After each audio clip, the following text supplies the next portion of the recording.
Ladies and gentlemen, welcome to the first episode of the Early Access Podcast. I'm your host, Nicky. Kuehler is producing the show. This time around, this is my podcast about gaming, VR, and things I want to talk about. It's August 6th, 2019.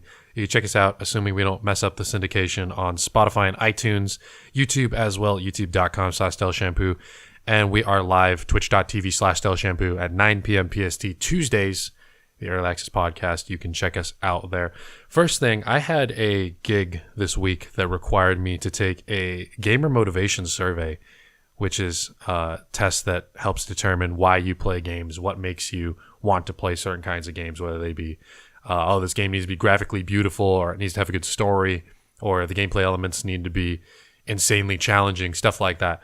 So I had a couple people I know take the test. I got me and Kuehler's results right here. But my results came back. They rate you on 6 different things: action, immersion, creativity, achievement, mastery, and social.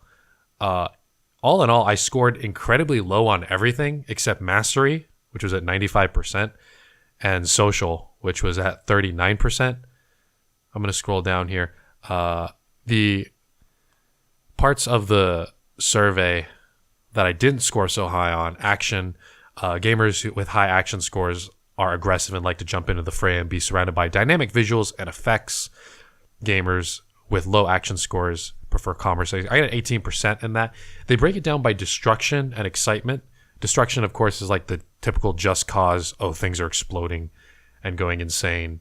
They name Call of Duty and Battlefield as 2 games with a lot of destruction in them, which I guess Battlefield, yeah. Call of Duty, not so much. I find that more just to be like an arcadey shooter.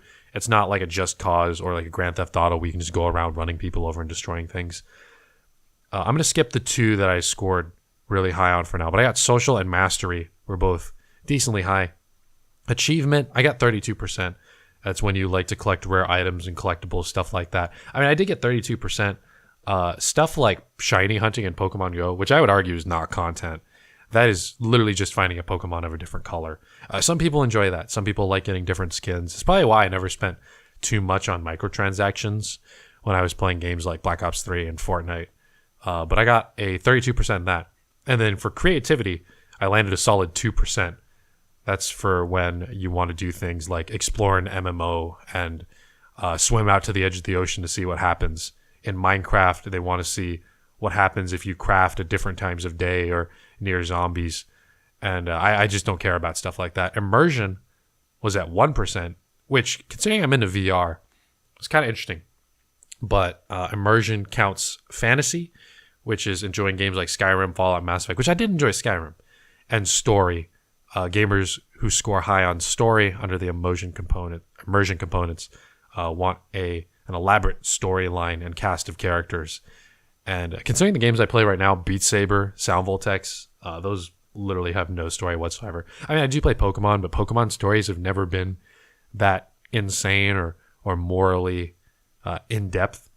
It's pretty much always catch Pokemon, oh, this bad team wants to harness the world's resources or steal Pokemon or do something like that.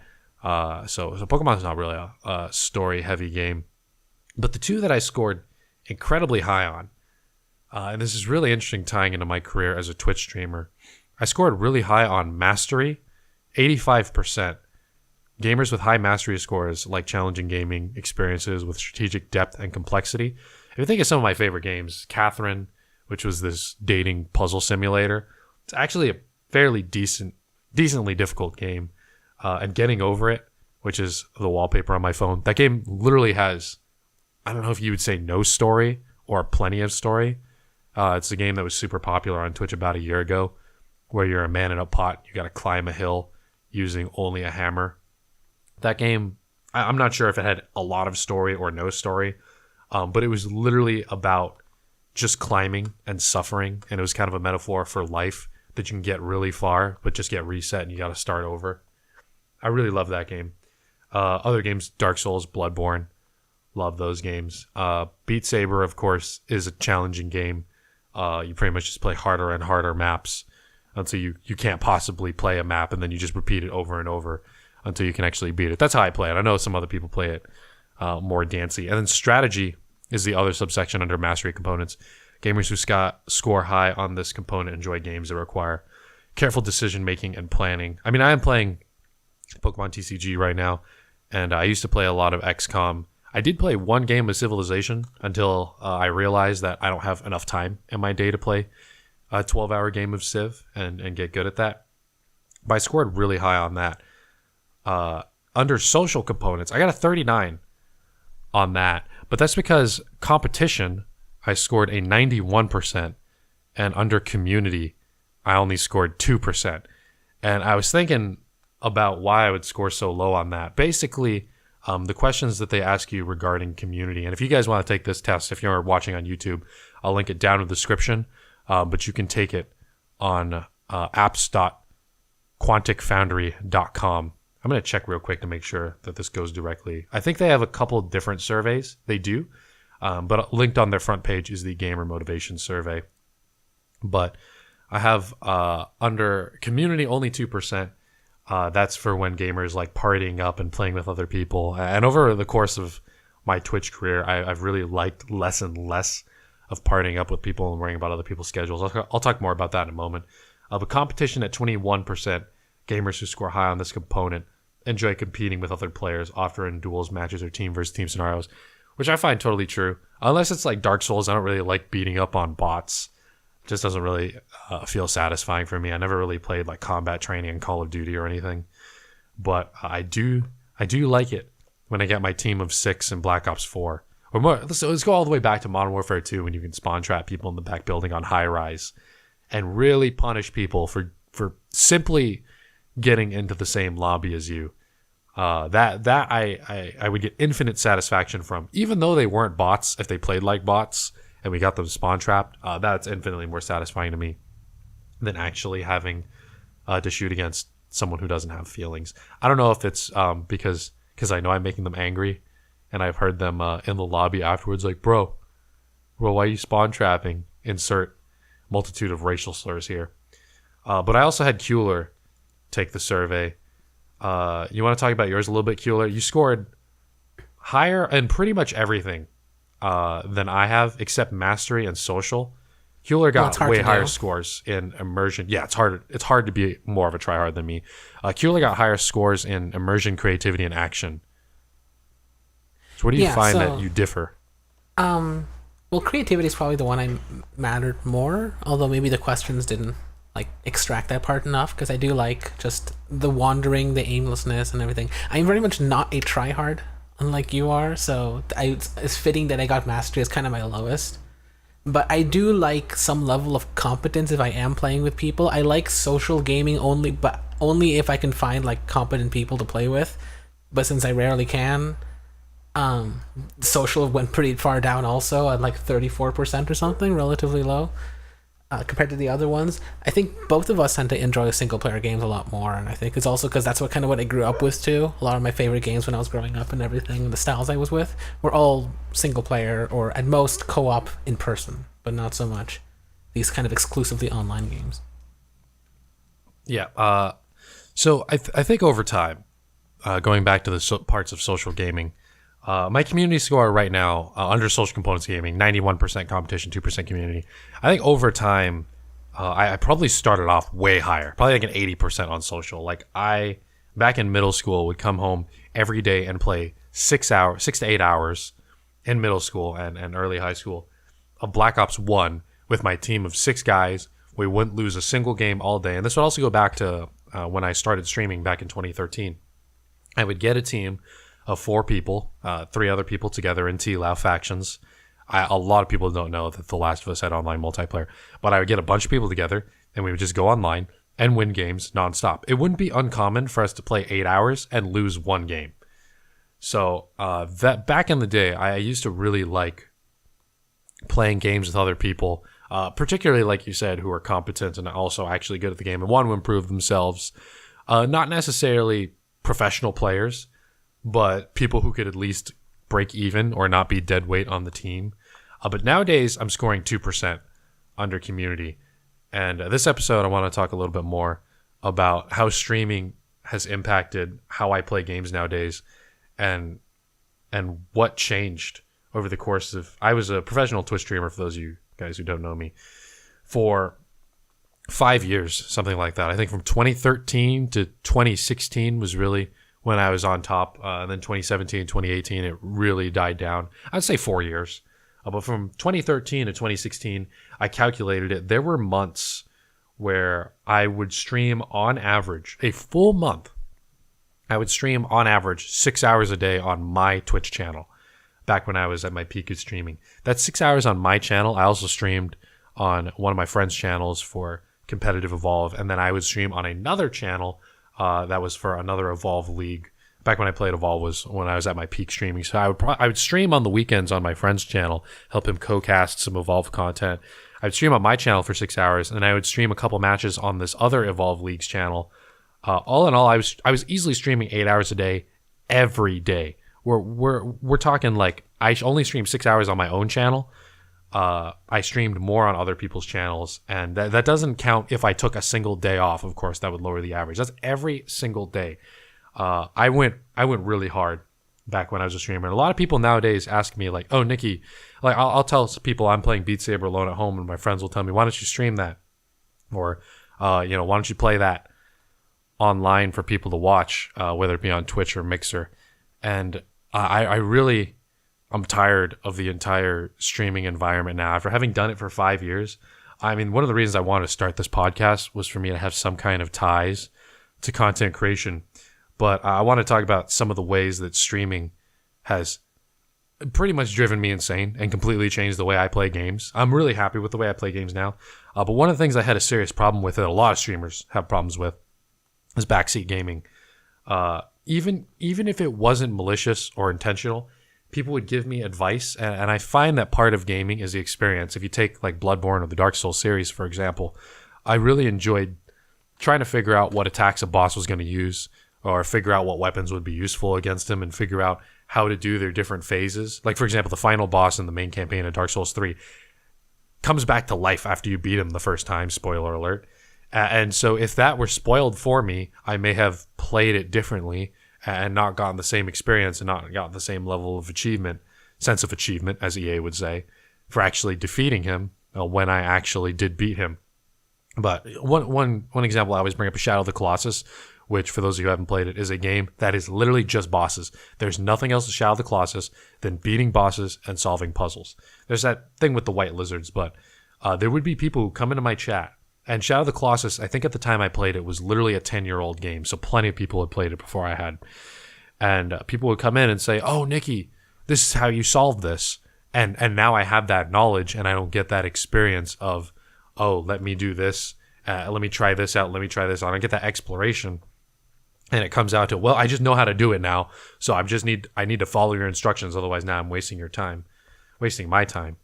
So Shadow of the Colossus was particularly bad. I think that was an incredible game, but streaming on Twitch really dampened, I think, my experience with the game. I still think it's a great game, and I can kind of filter out of my head the lack of fun I had for the bosses that people just straight up told me how to do. And of course, there's ways around that on Twitch now. Back when I was a streamer, we didn't have tools like auto mod, where like messages would go to also stuff where I think auto mod and the tool where messages go to a moderator before the streamer can see it, so they can get rid of spoilers and stuff. That didn't exist when I was going through Shadow of the Colossus. Of course, if you just straight up tell me how to beat a Bloodborne boss, then that's not fun. And so that's what really ruined single player games for me. And at a certain point, I came up with a policy for myself during my streaming career, where I would have to play a single player game once fully through off stream before I played it on stream. And at that point, it was old news. No one wanted to see it. Everyone was moving on to the next new big release, especially if we were in the winter section of games, that October, November, December kind of quick release. We got to put things out before Christmas kind of time period for games.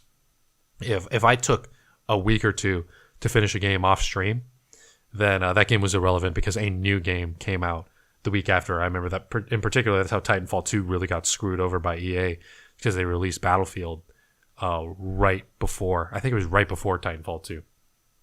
Anyway, playing with other people. So this is where, when I said my community rating on this gamer motivation survey went from probably would have been 80% I love playing with people to 2%. Nowadays, I don't want to play games with other people because I want the only person to have an impact on my gameplay to be me and my opponent. I'm cool with 1v1 games.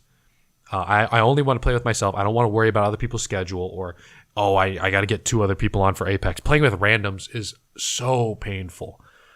And in particular, there are a couple instances on stream that I always bring up as to like completely ruining my experience to playing with other people. These didn't happen all the time, every day, but they did happen often enough to be incredibly irritating. I remember one time I was playing World War II. It was Call of Duty that came out 2-3 years ago. And this guy comes in a chat. And usually at this point, I would only play with people I know and trust, but I made an exception for this guy because we need another player. And he said, "Hey, man, I'm tired of playing with other people. Can I play with you guys?" And he seemed cool enough. So I invited him in. And he said he was tired of playing with other people, yet he was level 1. Not level 1, prestige 1, but he's literally level 1 on a fresh new account. And then I asked everyone in my party, "Hey, what game mode do you guys want to play?" And we all agreed on Hardpoint. He didn't chime in. For those of you who don't know, Hardpoint's one of the competitive modes in Call of Duty. And it's probably one of the sweatier modes where people are really trying.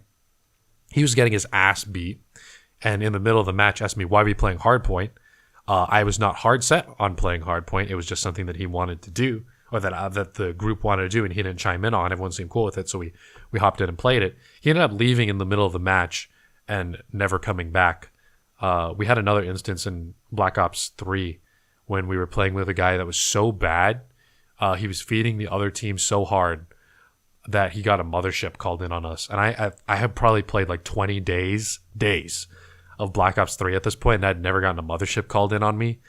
But that guy was not someone I wanted on my team. We kicked him out very shortly afterwards. But the pinnacle of all this, I think the main thing that the top tier reason that I wanted to stop playing with viewers was back in the Evolve days. Evolve is a 4v1 game. You need a support player, a trapper, an assault, and a medic. Our medic left. I had to pull someone from chat. We pulled this guy who had never played before. His name was Dino.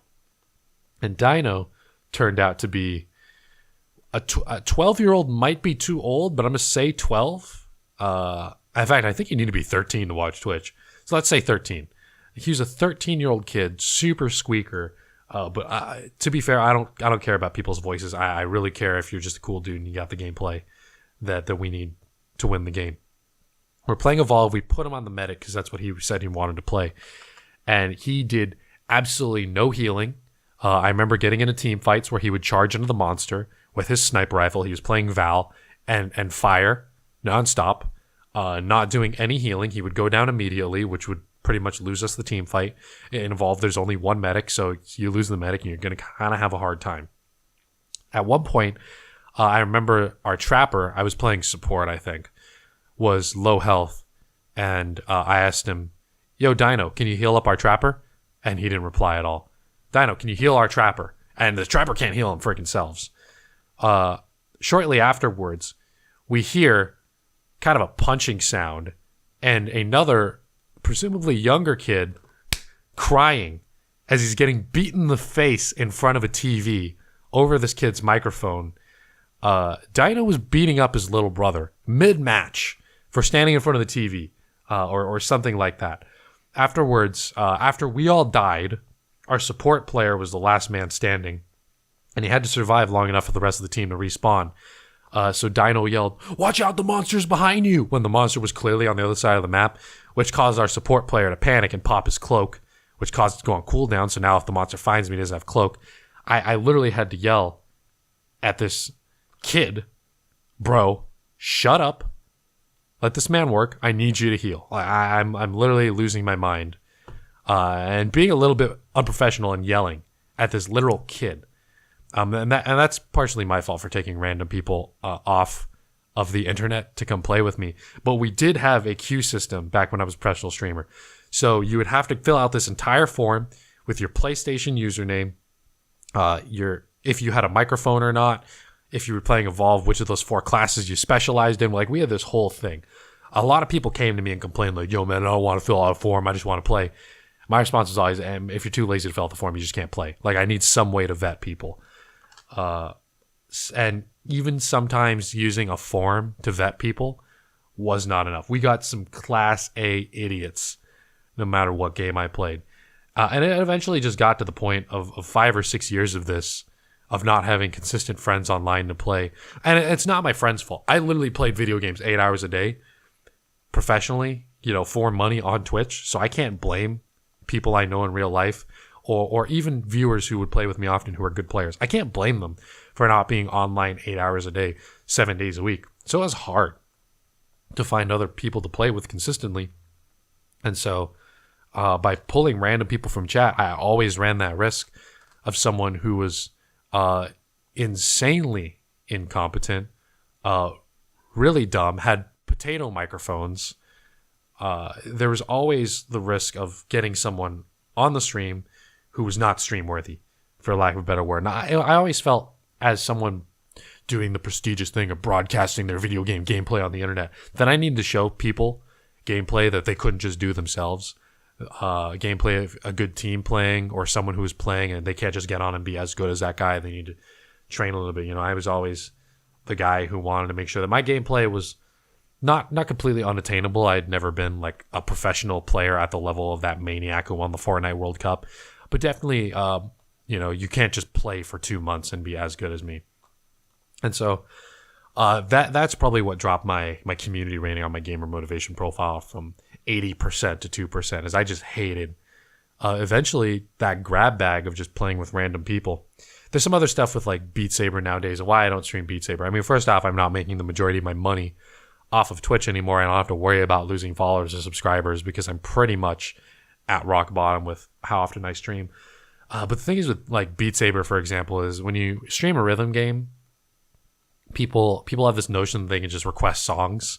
I don't know where that came from. I understand a lot of other streamers do it, and they expect when they go into other streams that I'll do it also. But I don't want to play Beat Saber for entertainment. I don't want to take the time to set up a mixed reality setup, unless I'm at work, because we have that up and running all the time. But I want to take time at home to set up my mixed reality setup. That's honestly more difficult, more time consuming, and costs more money than I'm going to make back on it, unless I go hard on MR content creation, which I won't do because I have a real job. And plus, I don't want to feel like I need to entertain when I play Beat Saber. I want to feel like, oh, this is a song I can't beat. I fail 3 minutes into this song every time, and it's a 5-minute song. I am going to play from the 3-minute mark on this song for the next hour until I can beat it. And then once I can beat it, I'll play the whole song. Now I've played one song for 30 minutes to an hour and a half, and I'll move on to the next song, which probably isn't entertaining for most people. But I just want to do what I want to do. I don't want to take song requests or play Rap God. That's the Beat Saber equivalent to Guitar Hero 3's Through the Fire and Flames, is play Rap God. It's a map that was super popular back like June last year. I just want to sit down and play the game without having to worry about having to entertain someone. Plus, the games I play have no overlap as far as audience goes in anyone except me. I'm playing like Beat Saber, Sound Voltex. I don't know of any other Beat Saber players who play Sound Voltex. I know there are Beat Saber players who play Sound Voltex, but it's an arcade game. It's not a game that you can get at home. It's not even a VR game. I play Pokemon, the trading card game, and the VGC. I don't know of anyone who plays rhythm games and Pokemon. Like, I don't want to work to curate my content anymore, even though I am playing these single-player games, and I've eliminated the whole, trying to play with other people part of streaming. I just don't want to curate my content anymore to do things that are cohesive. Like, I want to be a streamer who plays shooters. And the other thing is, I don't want to be a variety streamer. Like, I don't want to play the newest game that's come out because, frankly, not all of them interest me. What's something that just came out, Keeler, that just like completely flown over my head? Do you even keep tracking games? Because I don't. I don't even, probably even less than you do. So yeah, see, what wonderful people to be doing a gaming podcast, right? That's how much I keep up with recent releases. I just don't care. Borderlands 3 is coming out, and I kind of care about that. 2K was nice enough to bring me out to Hollywood to play Borderlands 3, and I did enjoy my time with the game, but I don't see myself investing into it like I do with Sound Voltex or Beat Saber, even though it's a great game. Maybe I'll play a playthrough of it, but I'm not going to go hard on that game. Maybe like I used to with Borderlands 2. I mean, I've played all of Borderlands 2 multiple times. But that's how streaming has completely changed the way I play video games. And plus, when it comes to playing games like, let's say Beat Saber, Borderlands, Pokemon, games that are radically different, it is extremely hard to keep up a follow count for changing games. I remember one of my friends in particular who was a Pokemon Go streamer back when Pokemon was big. He would stream Pokemon Go, and then when he would get on his channel to do other things, he would just lose followers left and right. And the same was true with me. I would pull easily 1,000 viewers on Evolve, and anything else I would pull less than 20. I mean, when you're seeing a rate of 90%, 95% viewer count dropping from switching from one game to another, and just being tied down to, oh, this game is what you're famous for. Play this, otherwise you're not going to have any viewers. That's a pressure of streaming that I don't want to deal with anymore. It's a reality that exists, and it's hard to circumvent. Of course, there is variety streaming, but I don't want to do that. I don't want to be a variety streamer who has to play the newest game that comes out.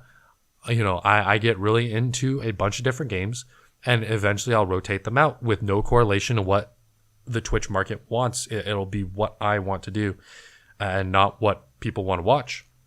And I'm so much happier just being able to go out and play whatever I want. I mean, when I swapped off Evolve, we're talking pulling 1,500 viewers to pulling literally nothing. And I've seen this with plenty of other content creator friends who have left Twitch to go get other jobs because they couldn't rebuild. I've rebuilt my channel plenty of times. I'm not calling them failures. I'm not saying it's a bad idea they want to go out and get other jobs. That whole notion of being a Twitch streamer and, oh, push on, keep grinding, you'll get followers, you get that big break. Like, no, at a certain point, go get a real job. Like, go invest in your future. Go do something steady. Even if you've made it like I have, pulling over 1,000 viewers regularly, that wasn't because of a lucky raid or a lucky host. It's because of the way I positioned myself in one singular game category. And for those of you who don't know, when Evolve closed down, they literally turned off the servers for Evolve Stage 2. There went all my viewers also. It's not a failure to go out and give up and go do something else with your time because you only have so much of it. And that whole pressure, I don't want to do that anymore. I don't want to play a game because it'll get me viewers, but I also don't want to become known for variety, because naturally how I want to play games is not put 10 hours into the newest thing that's out. Oh, I'm going to play this game for 20 hours, this game for 20 hours, this game for 20 hours, this game for 20 hours. I put thousands of hours into Evolve. I don't want to pick up a game for 20 hours and then put it down. So that was pretty much some of the things that have ruined games for me as I was a streamer. And some of the reasons I quit streaming was because I rebuilt my channel from The Last of Us. Then I moved over to Destiny. And when I swapped from The Last of Us to Destiny, there were viewers who would come watch me every single day. And the swap over to Destiny wasn't sudden. It was, this game's coming out, I want to play it, I'm going to stop playing this game and move over to Destiny. There were people who would be in my chat literally every day talking for hours. And when I swapped over to Destiny, it's just gone. They're not there anymore. And they have the right to do that if they don't want to watch something that they're not familiar with or they don't want to watch. But it was also kind of like I had formed a friendship with these people, and to see them leave did get me the first time when I swapped from The Last of Us to Destiny. After that, I realized that's par for the course. This is the game. This is the Twitch game. Viewers are going to leave. And so I realized that I had to rebuild my channel on Destiny. Then when I swapped off of Destiny to Evolve, I mean, there's a bunch of games in between. Had to rebuild my audience there. When I swapped to Evolve the Battleborn, had to rebuild my audience there. Then Evolve Stage 2 came out. And every time you're just going and rebuilding. And at a certain point, I just I don't want to do this anymore. Even if I reach the peak again, where I'm pulling 1,000 plus viewers, it's not worth the time. I'd much rather have a steady job. That I actually feel like, I mean, one of the things that I did like about doing Twitch is I felt like I directly had an impact on my own success, which I feel like you wouldn't have if you worked at a big company or like in retail or at Starbucks. Like, if you don't show up to work at Pete's Coffee for one day, Pete's is not going to collapse. They're going to be fine. So I do like working at a small company now, and that's one of the rewarding things about being on Twitch is slacking. The inverse of that is slacking. It was all on you. If you didn't stream for a day, 2 days, you see that sub count drop. It's hard to recover. You see that average concurrent viewer count drop. I know a lot of my streamer friends. Streaming IRL nowadays is a lot more popular than when I started back in 2013. But people were very concerned, and they still are when they go out to TwitchCon, to book some time in the streamer pods or to stream on their phones IRL when you go out to a convention, because you need to keep that constant content flowing, even though you're working while you're working. You're out at TwitchCon meeting fans, networking, doing all that stuff, and you're still streaming while you do it. And the whole pressures of 24 hours on, always being an entertainer, always having to stream every day. I mean, like I said, I streamed 6 hours a day on my own channel back when I was at my peak, and that's just not healthy. I streamed well over 40 hours a week for a long period of time. So that was a big pain. Keeler, you got anything to... Keeler's been around for the entire time that I've been streaming. Do you have anything to add with in regards to my sanity? There is a question in the chat asking if you're going to TwitchCon this year in San Diego. Maybe. Actually, I should in a couple days. No, I submitted a panel to be part of VR, to be part of this VR panel. I've gathered my panelists. I've submit an application to have that panel approved and get free passes. If that gets approved, I'll probably go. If it doesn't, then I probably won't go, because Oculus Connect is right before that, and I'm actually traveling to Japan all of September. So the answer to that is maybe.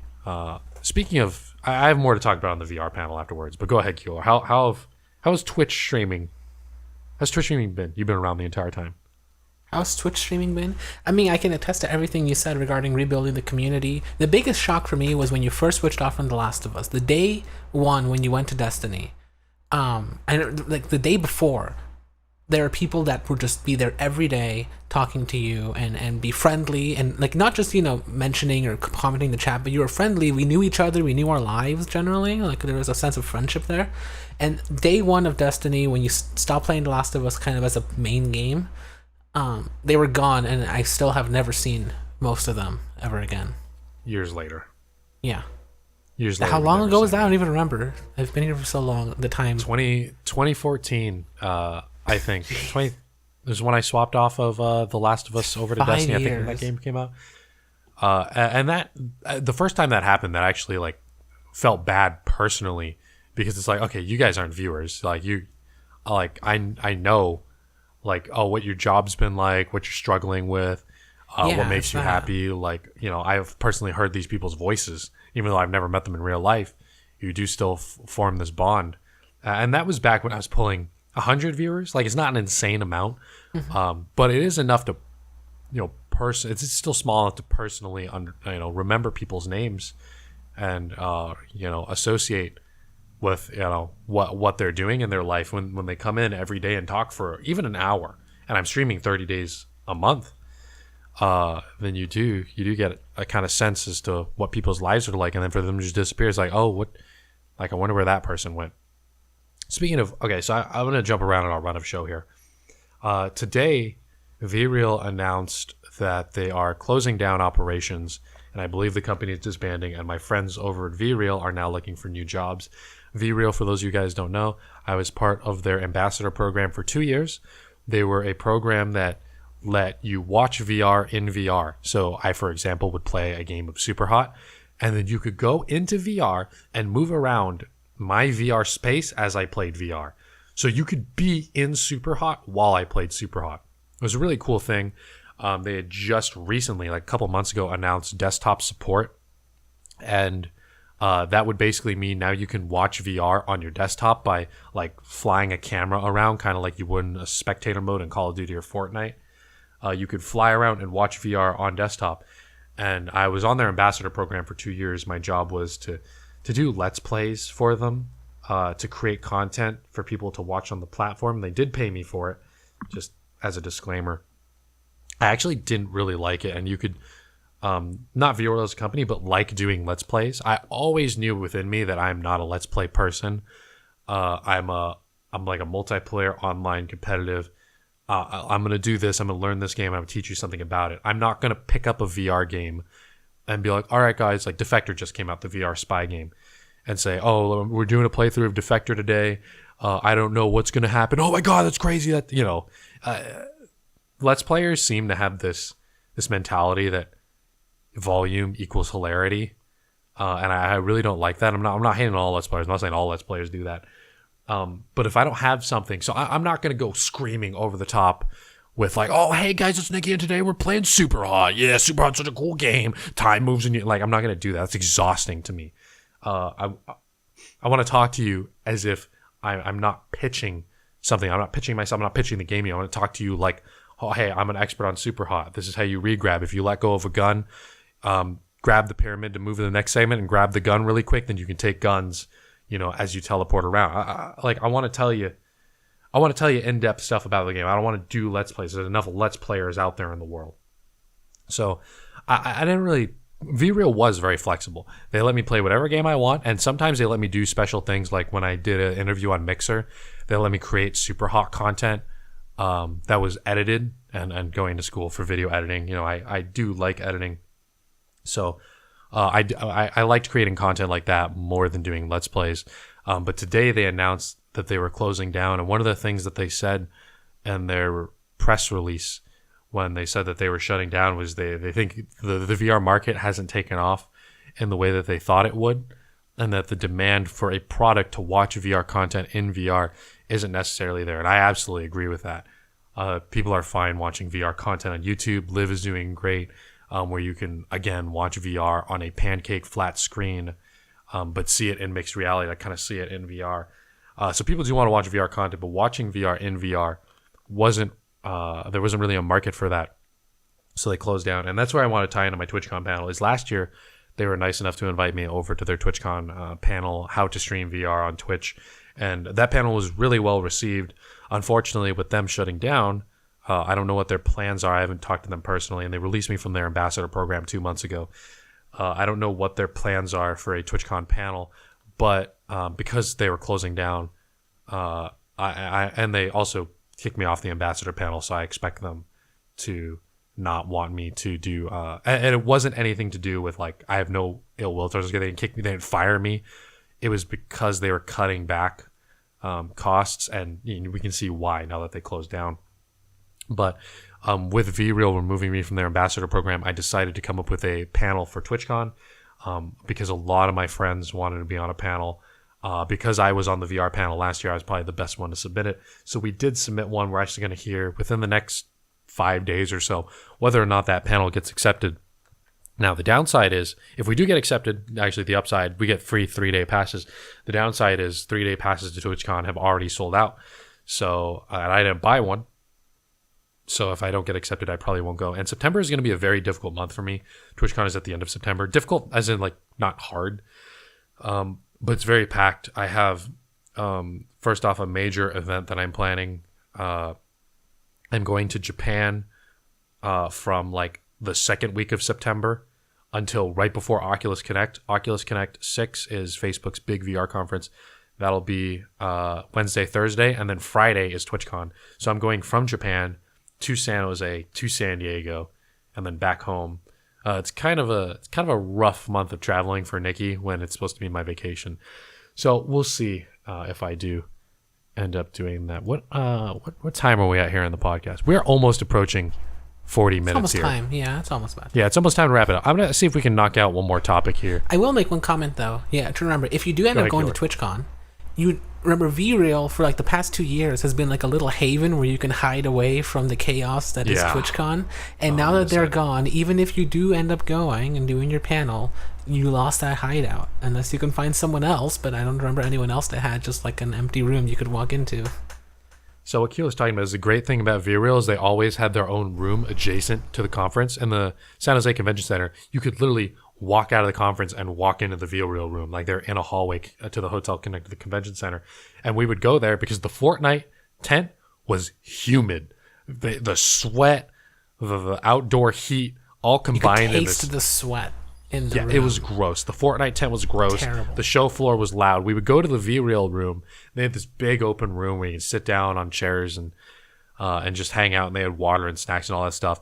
So for the past couple of years, I'd been using them as like a little bit of like, oh, I'm going to leave they let me leave my stuff there and like use it as like a storage locker for the day so I don't walk around with anything. And if I needed it, it was just right outside the convention center. So I am going to miss those guys. Good luck. Good luck if any of the VReal team is listening. I wish you guys the best. I had a good time working with you guys. Unfortunately, I'm on your team on that one. The market just isn't there for that kind of they had VR a really content good creation. Solution for a problem that unfortunately just never really arose. Exactly. There's other better fantastic. ways. Yeah, the tech was fantastic. Their solution was fantastic. It just never became a problem, which is sad. Yeah, but it happens. All right. I want to try to find one more topic here. We're going to try to keep early access podcasts to 40 to 50 minutes so I don't end up dying and overworking myself. Do you want to talk about how there are no video games in Japan? Besides the fact that there's just no video games, that seems like your topic right here. There are no video games in Japan. It's true. I think he's California. So someone photoshopped. Or I don't even think they photoshopped. No, I think they just misattributed quote. Straight up misattributed. It's just a misattributed quote. quote For a joke purposes. California House of Representatives McCarthy said there are no mass shootings in Japan because there are no video games there. That tripped me out because I think the screenshot was like 4 days old, and if he had said that 4 days ago, the internet would have already grabbed onto that. I saw a bunch of people retweeting that. There's a whole debate right now, of course, going on Twitter about video games and video games causing violence in the country, not just on Twitter, in the country, up to the political level, to the presidential level, to the congressional level. News is talking about video games causing violence, and of course, anyone listening this far into this podcast, into a gaming/VR podcast, anyone listening this far, I'm preaching to the choir. If I say video games don't cause violence, you've heard it 50 times, you've thought it yourself. And I found some actual studies. Someone I follow on Twitter, if you head over to, I'm going to link this down in the description if you're listening on YouTube, but if you're listening to this audio only, it is platinumparagon.info. She did a study on gaming and violence, and she found so one thing that is true is that research on video games and video game violence can be inaccurate because the sample size you get for this kind of research are university students who need money because college tuition is insanely high.